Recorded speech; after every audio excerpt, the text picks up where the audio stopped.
La vie quotidienne des Vikings n'avait rien d'aventureux. Elle commençait et se terminait dans la maison longue.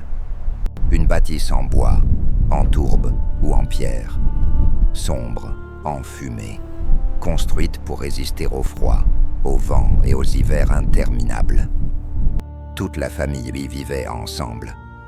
Hommes, femmes, enfants, parfois même les animaux. Au centre, le feu ne s'éteignait presque jamais.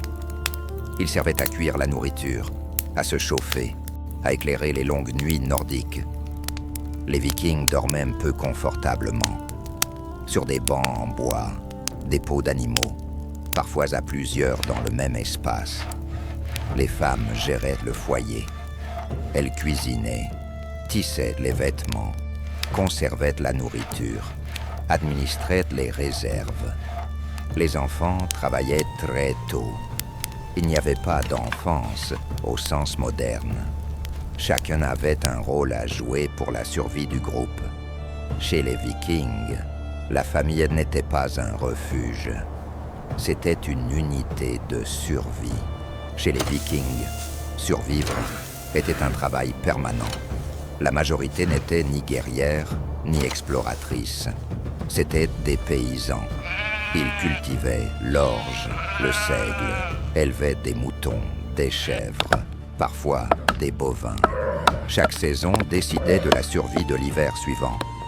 Les hommes travaillaient aux champs, coupaient le bois, construisaient les maisons et les bateaux. Les artisans occupaient une place essentielle.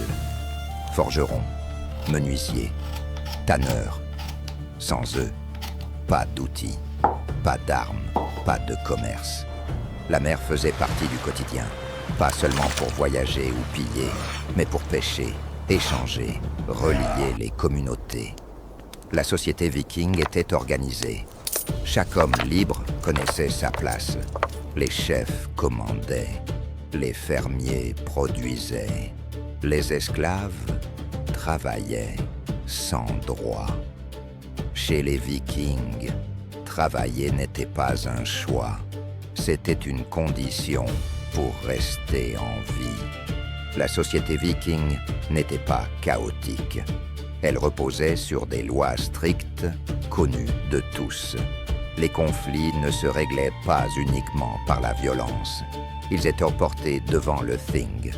Le Thing était une assemblée publique. Les hommes libres s'y réunissaient pour débattre, juger et trancher les litiges. La loi comptait plus que la force brute.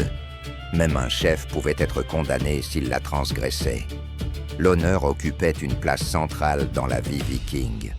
Le perdre, c'était perdre sa réputation, sa protection, parfois sa survie. La violence existait, mais elle était encadrée. Les crimes entraînaient des amendes, l'exil, ou dans les cas extrêmes, la mort. La mort faisait partie du quotidien. Maladie, accident, famine et guerre écourtaient les vies.